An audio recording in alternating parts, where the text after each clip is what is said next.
ሰላም ጤና ይስጥልኝ። መሰረት ወርቅነህ ነኝ። ስልኬ ዛሬ ጠዋት ተሰርቋል። ዋትስአፕ ላይ ቴሌግራም ላይ ሳንቲም እየጠየቁ ነው። ያልሆነ ነገር እያስተላለፉ ስለሆነ እባካችሁ እኔ እንዳልሆንኩኝ ተረድታችሁ ይሄን ነገር አስተላልፉልኝ። እንደገና እንዳትሸወዱ። የአርቲስት ነፃነት ወርቅነህ ቤተሰቦች ጓደኛው ነኝ ያለውን አስናቀን ወረዱበት፣ አይገልጸውም ወረዱበት። ሰላም ቤተሰቦች እንዴት ናችሁ? በአሁኑ ሰዓት ላይ እንግዲህ የነፂ ቤተሰቦችና ነፂ በጣም የሚያፍሩበትና የሚሸማቀቁበት ነገር እየተፈጠረ ያለ ይመስለኛል። ከነዛም መሃል እንግዲህ ብዙዎቹን ሰምታችሁታል።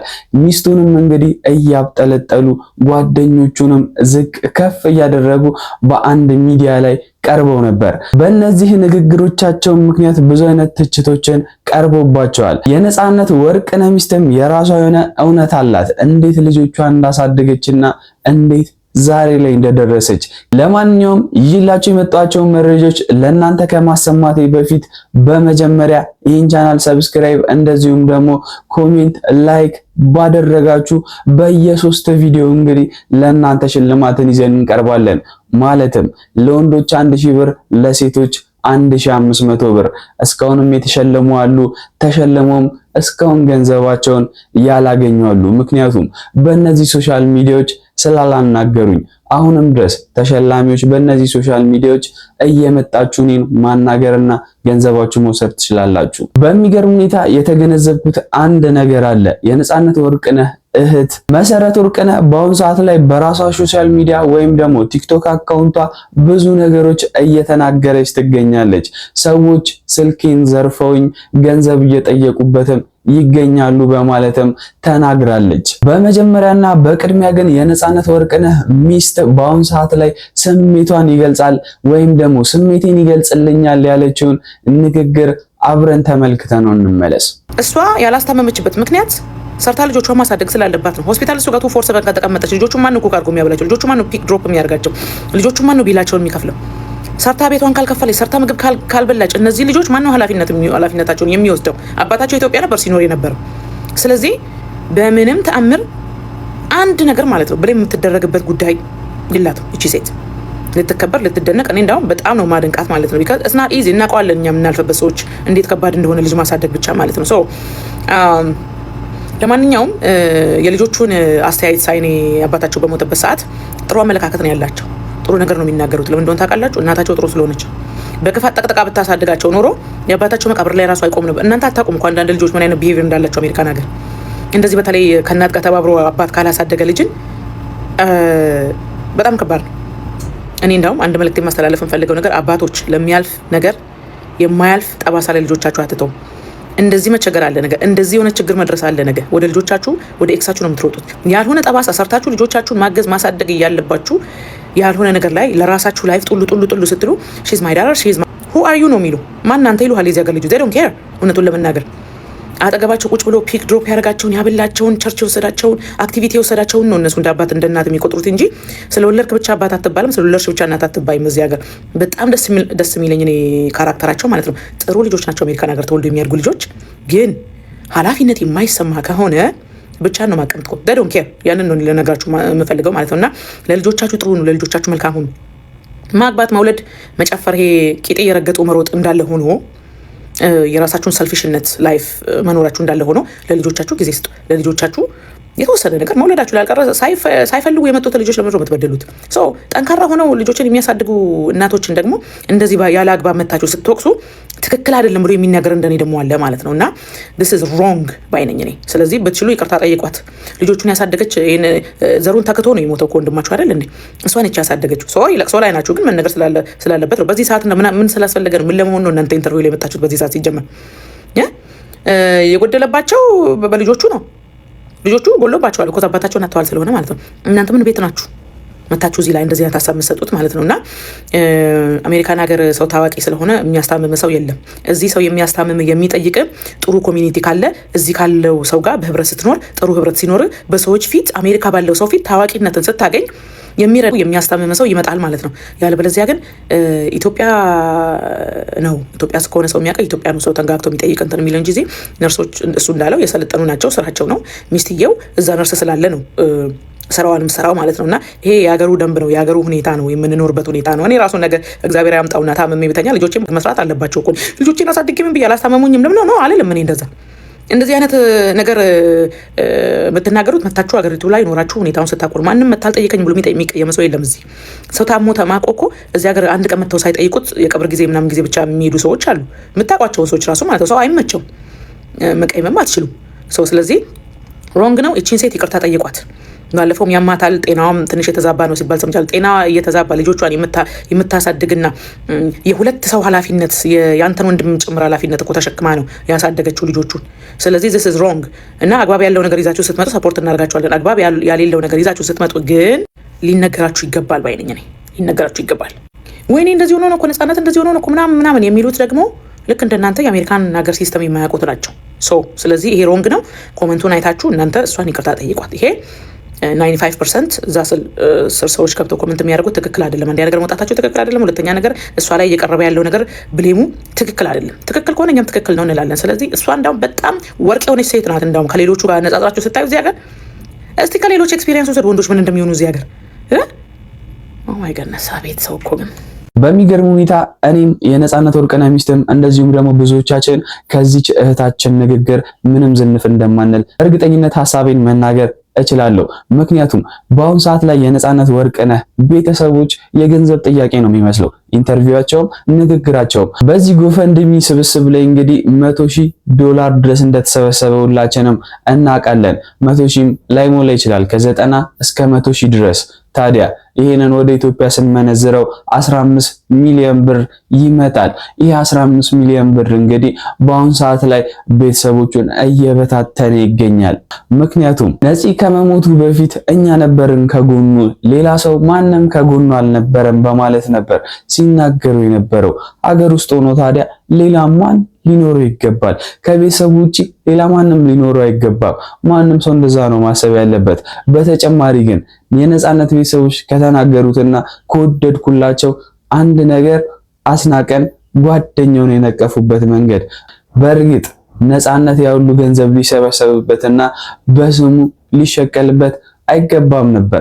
ነገር ግን ቤተሰቦቹ ተቸግረዋል።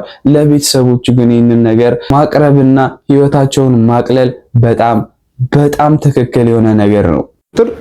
አልጋ ላይ ሆኜ ሰው እንደዚህ ነበር የሚናፍቅ አይነበረ መጥቶ ቴኬር የሚያደርገኝ ሰው አጣው። እንዴት ሊሆን ይችላል ያልኩት። በቃ እንደዛ ነው የነበረው አለኝ። እና ሆስፒታል ብቻዬን ነበር የነበርኩት። ነርሶቹ ናቸው በጣም ዲሲፕሊን ናቸው፣ እነሱ የተንከባከቡኝ። እንዴት ይሆናል እዛ ባለቤት አለች አለ ስለ አይ ወንዴ ግድ የለህም እንደዛ አልነበረም የነበረው። እንደውም እሷ በጣም ልብ የሚሰብር አጥንት የሚሰብር ነገር ሁሉ ተናግራኛለች። ከፈለክ ብትሆንና መጽሐፍን ይዘህ ሂድ። ምን ብትሆንና መጽሐፍን ከቤት ይዘህ መሄድ ትችላለህ። ከየትኛው ቤት? አዲስ አበባ ካለው ማለት ነው የሚል ጠንክር ያለ ነገር ተናገረች። ቀደም ሲል መግቢያ ላይ እንግዲህ የነፃነት ወርቅነህ እህት መሰረት ወርቅነህ ቲክቶከር መሆኗንና ቲክቶክ ላይ ብዙ ነገሮችን እያጋራች መሆኑን ነግሬያችሁ ነበር። ካጋራቻቸውም ነገሮች መካከል እንግዲህ ሌባ ስልኬን ሰርቆኛልና እባካችሁ ተጠንቀቁ፣ ገንዘብ ላኩልኝ የሚሉ ቴክስቶችን እየላኩበት ይገኛሉ በማለት እንግዲህ እንደዚህ ተናግራ ነበር። ሰላም ጤና ይስጥልኝ። መሰረት ወርቅነህ ነኝ። ስልኬ ዛሬ ጠዋት ተሰርቋል። ዋትሳፕ ላይ ቴሌግራም ላይ ሳንቲም እየጠየቁ ነው፣ ያልሆነ ነገር እያስተላለፉ ስለሆነ እባካችሁ እኔ እንዳልሆንኩኝ ተረድታችሁ ይሄን ነገር አስተላልፉልኝ፣ እንደገና እንዳትሸወዱ። ከዚህ በመቀጠልም እንዴት እንደተሰረቀችና ለእናንተም ጥንቃቄ እንዲሆን እንግዲህ ይህንን ቪዲዮ አጋርታናለች። ሰላም መሰረት ወርቅነህ ነኝ። በስልኬ ላይ ሼር እያደረጋችሁ አንዳንድ ሰዎችን ከወጪ ስለታደጋችሁ አመሰግናለሁ። እንዴት እንደተሰረኩና ድጋሚ እናንተ ጥንቃቄ እንድታደርጉ ምነግራችሁ ነገር አለ እና የቅዱስ ዑራኤል ቀን ቅዳሴ ያስቀድሰን ልጄን አስቆርቤ እየወጣን 5 እርምጃ አሉና እንደተራመደን መሀል ላይ አንድ ሴትዮ አናባው ቆርሳ ስጣለች። መሀል ላይ ደግሞ መኪና ግርግር አለ። በቃ እዛ ግርግር ላይ እናቶች ያንን አነባብሮ ለመቀበል ወደ ሴትዮዋ ጋር ሲሄዱ እዛ ጋር የሚጋፉ ሰዎች በጣም ነበሩ። ከዛ እኔ ሴትዮዋን መኪና እንዳይገጫቸው አረማማ ዞር በሉ እያልኩኝ ነው። ቦርሳዬን ደግሞ አብራኛለች ልጅ ይዘዋለች ማለት ነው። እኔ ደግሞ ልጄንም መኪና እንዳይረግጥብኝ በዚህ መኪና የምትሰጥ የነበረችውና ከዛ አረ ሰውዬው ወደዛ ለፊ ሰውዬው የመኪናው ይለፍ ሲባል ለበረከት አይደል የመጣው ይቆይ ምናምን እያት መቆጣት ጀመረች ማለት ነው። ከዛ እንዴ ምን ሆና ነው ሴትዮዋ እንደዚህ የምትሆነው እንዴ ብዬ እኔም ታዘብኩና በቃ ሴትዮዋን ሰዎችን በቃ እንዳይገጫቸው መኪና ዞር እያደረግን አለፈ መኪና። ቦርሳ የጠፋ ነው ሲባል ቦርሳውን ስንፈትሸው የለም። በዛ በግርግር ውስጥ ነው የወሰዱት እና ብዙ ጊዜ እኛ የበረከት ሲባል ግርግር ያችን አነባብሮ የበረከት ብለን ስንወስድ ስንሄድ ነው የሚጠፋው። እኛ ወደዛ አልቀረብንም ሰው እንዳይገጨው እያልን ነው። እኔ ብዙ ጊዜ እውነት ለመናገር አጉል ቦታ ላይ የሚሰጡትን እጠራጠራቸዋለሁ። ምክንያቱም ብዙ ጊዜ እዛ ጋር እቃ ጠፋ ምናምን የሚባለው በዚህ ቦታ ላይ ነው እና አንዳንዴ ለነፍስ ለበረከት ለስጋ ፈውስ ተብሎ የሚደረገው ነገር ምናልባት እነዚህ ሰዎች ይህን ጌም ለመጫወት ቢሆንስ ይህን የሚያደርጉት። በሚገርም ሁኔታ በነፃነት ወርቅነህ ህልፈተ ህይወት እንግዲህ ብዙ ሰዎች ሲያዝኑና ልባቸው ሲሰበር ተመልክተናል። ከነዛም መሃል እንግዲህ አንዱ ሰይፉ ፋንታሁን መሆኑን ሁላችንም ማስተውለናል። ታዲያ በአሁን ሰዓት ላይ ይህንን ነገር ሲሰማ ምን አይነት የልብ መሰበር ላይ እንደሆነ እግዚአብሔርና እሱ ናቸው የሚያውቁት። በስራም ሆነ በተለያየ መንገድ ከጎን ያላችሁ ሰዎች እንድታጽናኑት እንግዲህ ሐሳቤን አቀርባለሁ። ምክንያቱም ሰይፉ ፋንታሁን በቀላሉ ልቡ የሚነካ ሰው ነው ብዬ ስለማምን ከሰሞኑ በማህበራዊ ሚዲያ ላይ ለሰይፉ ፋንታሁን የክብር ዶክትሬት ይሰጠው ይገባዋል የሚሉ ድምጾች ተበራክተዋል። በኢትዮጵያ የኪነ ጥበብ ሰማይ ስር ላለፉት 10 ዓመታት እንደ ፋኖስ ሲያበራ የቆየው ሰይፉ ፋንታሁን የሀገር ፍቅርና የሙያ ስነ ምግባር ተምሳሌት ነው ብሎ ይጀምራል አንድ ፌስቡክ ላይ ሲዘዋወር ያየው ጽሑፍ። ሰይፉ የጋዜጠኝነትን ድንበር ተሻግሮ በሳቅና በፈገግታ የኢትዮጵያውያንን ቤት ያደመቀ፣ ተስፋ ለቆረጡ ብርታትን፣ ለታመሙ ረዳትን ያፈላለገ የጭንቅ ቀን ደራሽ ነው። ይህ ሰው ለሀገር ካበረከተው የማይናቅና ወደር የለሽ አስተዋጽኦ አንጻር የክብር ዶክትሬት ሊሰጠው ይገባል። ይህ ሽልማት ለሰይፉ ብቻ ሳይሆን ላለፈበት የጥበብ ዘርፍና ለሚወደው የኢትዮጵያ ሕዝብ የሚሰጥ ትልቅ ክብር ነው። እናንተ ምን ትላላችሁ? የክብር ዶክትሬቱ ይገባዋል ወይስ አይገባውም? ሐሳባችሁን ኮሜንት ላይ አስፍሩልኝ። ፎሎ ማድረግ እንዳይረሳ። በአሁኑ ሰዓት ላይ በሶሻል ሚዲያው በጣም እየተጋራና ብዙዎችን እያስገረመ የሚገኝ አንድ ነገር አለ። በሁለቱም ሃይማኖት እንግዲህ በእስልምናም በኦርቶዶክስም በአሁኑ ሰዓት ላይ ጾም ላይ እንዳለን ሁላችንም እናውቃለን። ታዲያ ይህ ነገር እንግዲህ ብዙ ነገር እያስነሳ ይገኛል። በእነዚህ ጾማቶች ላይ እንግዲህ ብዙ ነገር ለጆሮአችን ተቀብለናል፣ መጥፎንም ጥሩንም። መጥፎ ግን እያመዘነ ይገኛልና ጾማችንን አታበላሹብን ለማለት ብዙዎች እየተናገሩ ይገኛሉ። በቅድሚያ ግን አስደሳች ከሆነው ነገር አንዱን ላጋራችሁ። በትላንትናው ዕለት በራጉኤል ቤተክርስቲያን የተደረገ የሙስሊሞች ድንቅና ምርጥ የሚያስመሰግን ተግባር። ዛሬ በመርካቶ ቅዱስ ራጉኤል ቤተክርስቲያን ምን ተፈጠረ? ሙስሊም ወንድሞቻችን እንግዲህ 9 ሰዓት ታስቀድሰን ስንወጣ እናንተ ደክሟቸዋል፣ እኛ ደግሞ እናንተ መስሩ ስራ እንሰራለን፣ እነሱ በሚሉት ቋንቋ እኛ እናስፈጥራቸዋለን ብሎ ይኸው ልክ እንደምታያቸው ዳቦ እያደሉ ነው። እንግዲህ ወንድማሞች ማለት ይሄ ነው፣ ወገን ማለት ይሄ ነው። ቅዱስ ራጉኤል ሐሳባችን ይላላችሁ፣ ድካማችሁም ይቁጠርላችሁ። እናመሰግናለን። ከዚህ በተለየ ሁኔታ ደግሞ በሰሞኑን እንግዲህ ማርያማዊት ልደቷን ማክበሯን ብዙዎቻችን እናስታውሳለን። በዚህም አጋጣሚ እንግዲህ ማርያማዊት በአሁን ሰዓት ላይ ብዙ አይነት ነገሮች ያጋጠሟት ይገኛሉ። ምክንያቱም በልደቷ ዕለት የሰንበት ትምህርት ቤት ተማሪዎች እንደዚሁም ደግሞ ብዙ ካህናት ተገኝተው ነበረ። ግን ይሄ ነገር አግባብ አይደለም በማለት እየተናገሩ ያሉ ሰዎች አሉ። እኔ በዚህ ነገር አልስማማም። መገኘታቸው እንደውም ትክክል ነው። ጭፈራ ቤት ልደት መከበር የለበትም። ቤተክርስቲያን ልደት እንዲከበር ባትመክርም ባትፈቅድም ግን የሰው ልጅ ላክብር ብሎ ከተነሳ አይቀር በበጎና በመልካም መልኩ እስካከበረው ድረስ እኔ ደስተኛ ነኝ። ቤተክርስቲያንን መቃረን አለብን ብዬ ለመናገር ፈልጌ ሳይሆን ግን በአሁን ሰዓት ላይ ልደቶች እንዴት እንደሚከበሩና ወጣቱ ልደቱ እንዴት እንደሚያሳልፍ ሁላችንም እናውቃለን። ታዲያ የማራማዊት ልደትን አይቶ መማርና በመዝሙር ማሳለፍ እንዴት ደስ እንደሚል ሁላችንም እናውቃለን። ትልቅ መባረክም ነው ብዬ ስለማስብ ይሄ ነገር እንግዲህ እንደኔ ሐሳብ እንደምትመለከቱትና በበጎ እንደምታስቡት ተስፋ አደርጋለሁ። ሐሳባችሁን ኮሜንት ሴክሽን ላይ አስፍሩልኝ። ቆይ ግን ከመቼ ወዲህ ነው ሰንበት ተማሪ የልደት አድማቂ የሆነው? በዚህ ልክ ግን መውረዱ ተገቢ ነው ብላችሁ ታስባላችሁ? በመጀመሪያ ስንመለከት እንደ ቤተክርስቲያን አስተምሮ ልደትን ማክበር ለራሱ ተገቢ ነው ወይ? እሺ እሱንም እንተወውና በአንድ ግለሰብ ልደት ላይ እነዚህ መነኮሳትና እንዲሁም ደግሞ እነዚህ ሰንበት ተማሪዎች መገኘት ነበረባቸው። ምንም ባስመለከተ የተክሊል ስርዓት ላይ ቆም ትገኙትኝ ያ ተክሊል ለቤተክርስቲያን ክብር ስለሆነ ነው። ድንግልናቸውን ጠብቀው በቤተክርስቲያን ስርዓት ስላገቡ ነው ሰርግ ላይ ለራሱ ተገኝታችሁ የምታጅቡት እንጂ በዚህ ልክ ወርዳችሁ የፕሮግራም አድማቂ የልደት አድማቂ እንድትሆኑ የትኛው ስርዓት ነው የፈቀደላችሁ? የሰንበት ትምህርት ቤት አባላት በዚህን ጊዜ ቤተክርስቲያን ያለችበትን ጭንቀትና መከራ ተረድታችሁ ለቤተክርስቲያን መከራና ጭንቀት መፍትሄ ለመሆን መሯሯጥ ነው እንጂ በዚህ ልክ ልደትን ለማክበርና የልደት አድማቂ በየተጠራችሁበት ሁሉ እንደ በግ እየተወተታችሁ የምትሄዱት ለምንድን ነው? ይሄ ልጅ ለቤተክርስቲያን በጎ ስራ ሰርቶ ሊሆን ይችላል። ግን ለቤተክርስቲያን በጎ ስራ ሰራ ተብሎ ልክ ያልሆነ ስራ ይሰራም ደግሞ እሺ ብላችሁ መገኘትና መጎተት የለባችሁም። በዚህ ልክ የሁሉ ሰንበት ተማሪ ያልተማረ ከሆነ በዚህ ልክ ደግሞ በተጠራበት ቦታ ላይ እሺ ብሎ እየተጎተተ የሚሄድ ከሆነ ለቤተ ክርስቲያን ታዲያ ነገ ተስፋዋ ማን ነው? ማን ነው ስርዓቷን የሚያስጠብቅላት? ከናንተ በኋላ የሚነሱ ህፃናትም አድርገው እንደናንተ ልደት አድማቂ እንዲሆኑ ነው እንደምትፈልጉት ወይ? ስለዚህ መስተካከል መቻል አለበት። ዝም ተብሎ መታለፍ የለበትም። ይሄ ቤተ ክርስቲያን ያዘዘችን ስርዓትና ትምህርት አይደለም። በራሳችሁ ጊዜ ዘመን የወለደውን ነገር የምትከተሉ ሰንበት ትምህርት ቤቶች እንዲሁም ሰንበት ተማሪዎች ስርዓታችሁን መያዝ አለባችሁ።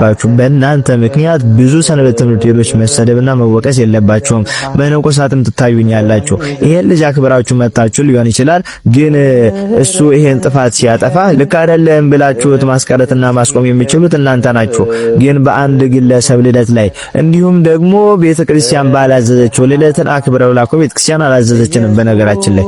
ስለዚህ ከዛ አስተምሮ ውጪ በሆነ መንገድ ላይ ተገኝታችሁ እንዲህ የግለሰብ ልደት አድማቂ በመሆናችሁ በጣም ታሳፍራላችሁ። አሁን ሰንበት ትምህርት ቤት ለቤተ ክርስቲያን የጀርባ አጥንት ሆኖ አባቶች የተባሉት ዝም ብሎ ለደሞዛቸው ለስልጣናቸው ተጨንቀው ዝም ባሉበት ሰዓት ሰንበት ተማሪ ነበር በዚህ ጊዜ ወጥቶ ለቤተ ክርስቲያን ዘብ መቆምና መከላከል የነበረበትም ያለበትም። አሁን ግን ከዛ ደረጃ ወርደን የልደት አድማቂ ሆነን ተገኝተናል እና በጣም ታሳፍራላችሁ። ማስተካከል አለባችሁ። ተገቢም አይደለም። የሚያስገርመው ደግሞ በፈረስና በበቅሎ ጋብቻ ላይ ተገኝቶ የሚባርኩ ካህናት ሳያንሱ በግለሰብ ልደት ላይ የተገኛችሁ ደግሞ እንደዚህ የምታደርጉ ሰንበት ተማሪዎችና መነኮሳት ተፈጠራችሁ። ስለዚህ ማስተካከል መቻል አለባችሁ። በማስተዋል እያንዳንዱን እንቅስቃሴያችንን እናድርግ። ለሰው እንቅፋት ከስርዓተ ቤተክርስቲያን ውጪ አትሆን። ኮፒ ሊንክ፣ ሼር፣ ፖስት እያደረጋችሁ አድርሱላቸው። ይቆያል። እንዲህ ብለን እንግዲህ አሁን የመጨረሻዋ ሰዓት ላይ እንገኛለን። መግቢያ ላይ እንደነገርኳችሁ እንግዲህ ይህንን ቻናል ሰብስክራይብ እንደዚሁም ደግሞ ላይክ ኮሜንት ባደረጋችሁ ቁጥር የ1500 ብርና የ1000 ብር ተሸላሚ እንደምትሆኑ መግቢያ ላይ ነግሬያችኋለሁ። ታዲያ በቀጣይ ቪዲዮ ይህንን ሽልማት ይዤላችሁ ስለምቀርብ እዚህ ቪዲዮ ላይ ሁላችሁም ልትረባረቡበት ይገባል። ኮሜንት፣ ላይክ፣ ሼር እንደዚሁም ሰብስክራይብ ያላደረጋችሁ ሰዎች ሰብስክራይብ ማድረግ ይገባችኋል። እንዳትረሱት። በቀጣይ 3 ቪዲዮዎች ላይ ተሳተፉበት።